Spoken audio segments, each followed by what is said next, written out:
여러분, 혹시 이런 생각 해보신 적 없으세요?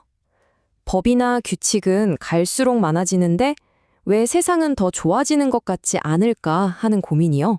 놀랍게도 이 고민을 무려 2500년 전에 똑같이 한 사람이 있습니다. 바로 공자인데요.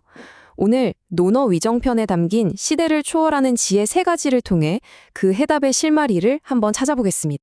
자, 그럼 이 질문부터 한번 던져보죠. 우리는 정말 역사상 그 어느 때보다도 촘촘한 법망과 규제 속에서 살고 있잖아요. 근데 말이에요. 그래서 우리가 정말 더 나은 사람이 됐을까요? 이 딜레마, 사실은 2500년 전 공자가 아주 깊이 파고들었던 문제입니다. 그럼 공자가 제시하는 첫 번째 지혜로 들어가 볼까요? 바로 사람을 이끄는 기술, 리더십에 대한 이야기입니다. 공자는요, 좋은 사회를 만들려면 2가지 길이 있다고 말하는데 이게 정말 흥미로워요. 완전히 다른 2가지 접근법을 우리한테 딱 보여주거든요. 이걸 이해하려면 먼저 정치할 때 쓰는 이 정이라는 글자부터 살펴봐야 해요. 이 글자를 뜯어보면요, 바르다는 뜻의 정자에다가 행동을 뜻하는 글자가 합쳐진 거예요. 이게 무슨 뜻일까요? 그냥 막 다스리고 통제하는 게 아니라는 거죠. 핵심은 바로 잘못된 걸 바로잡는다는 거예요. 와, 벌써부터 깊이가 느껴지지 않나요? 모든 건 바로 여기서부터 시작됩니다. 자, 그래서 공자는 사회를 바로잡는 2가지 방법을 딱 꺼내 묻습니다. 첫 번째는 법, 이건 외부에서 강제로 찍어 누르는 힘이죠. 2번째는 덕, 이건 사람들 마음속에서 우러나오게 만드는 힘이에요. 어때요? 겉보기엔 둘 다 질서를 잡는다는 점에서 비슷해 보일 수도 있겠지만 공자는 이 2길이 만들어내는 결과는 하늘과 땅 차이라고 봤습니다. 자, 여기 표를 한번 보세요. 차이가 확 느껴지실 겁니다. 먼저 법으로 다스리는 길. 공자는 이걸 형정이라고 불렀어요. 법, 규칙, 처벌 같은 걸로 사람들을 다루는 거죠. 결과는 어떨까요? 사람들은 처벌이 무서워서 법을 지키긴 해요. 하지만 부끄러운 줄은 모른다는 겁니다. 그냥 안 걸리면 그만인 거죠. 자, 그럼 반대편을 볼까요? 덕으로 이끄는 길, 바로 예약입니다.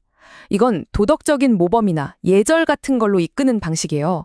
이렇게 하면 사람들이 스스로 이건 부끄러운 짓이구나 하고 깨닫게 되고 결국에는 선한 사람으로 나아간다는 거예요. 핵심이 보이시죠? 억지로 시키는 게 아니라 마음을 움직이는 것. 이게 공자가 진짜 중요하다고 본 겁니다. 자, 지금까지는 사회라는 큰 이야기를 했는데요. 이제 시선을 돌려서 바로 나 자신, 우리 각자의 삶으로 한번 들어가 보죠.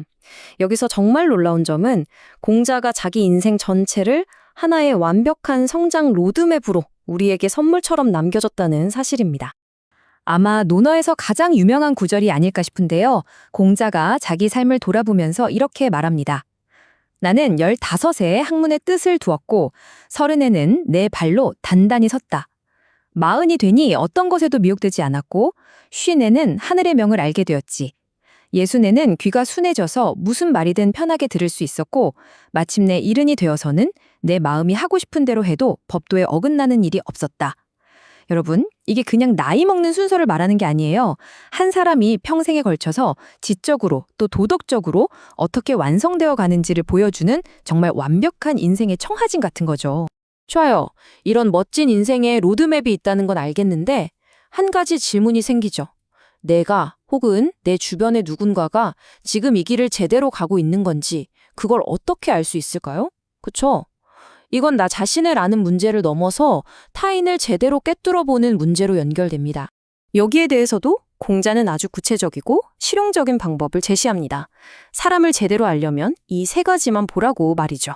자, 첫 번째, 그 사람이 지금 무엇을 하고 있는지 그 행동을 보세요. 시기소이라고 하죠. 2번째는 한 단계 더 들어갑니다.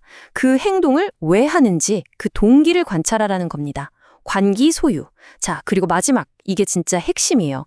그 사람이 궁극적으로 어디서 만족과 편안함을 느끼는지를 살피려는 겁니다. 찰기소환. 지금 하는 행동, 그 행동의 이유, 그리고 마음이 머무는 곳, 이 3가지를 딱 보면 그 사람은 절대 자기 자신을 숨길 수가 없다는 거예요. 자, 그럼 좋은 사회, 그리고 성숙한 개인, 이 모든 걸 떠받치는 가장 근본적인 기둥은 뭘까요? 공자는 그 답이 아주 가까운 곳에 있다고 봤습니다. 바로 가족이에요. 그리고 그 가족 관계의 핵심인 존경의 진짜 의미를 아는 것, 여기서 모든 게 시작된다고 본 거죠. 우리가 효하면 보통 뭘 떠올리죠? 아마 부모님 말씀 잘 듣는 거, 순종하는 거, 이런 걸 생각하기 쉽죠. 근데요, 공자가 말하는 효는 우리가 생각하는 것보다 훨씬 더 깊고 사실은 좀 다른 이야기입니다. 단순한 복종, 그 이상이라는 거죠. 이걸 아주 잘 보여주는 일화가 있어요. 제자인 자유가 효가 뭡니까? 하고 물으니까 공자가 이렇게 대답합니다.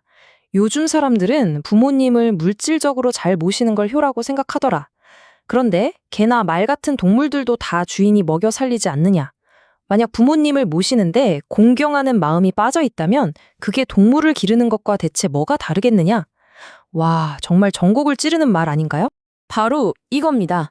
이 슬라이드를 보면 그 차이가 명확하죠. 왼쪽은 그냥 먹여 살리는 것, 부양이에요. 하지만 오른쪽, 부모님을 모시는 건 다릅니다. 여기에 반드시 공경, 즉 마음에서 우러나오는 존경심이 더해져야만 비로소 진짜 효가 된다는 겁니다. 이 경이라는 한 글자가 모든 걸 바꾸는 거죠. 더 재밌는 건 뭔지 아세요? 공자는 효는 이거다 하고 딱 정해진 답을 주지 않았다는 거예요. 완전 맞춤형 처방을 내립니다.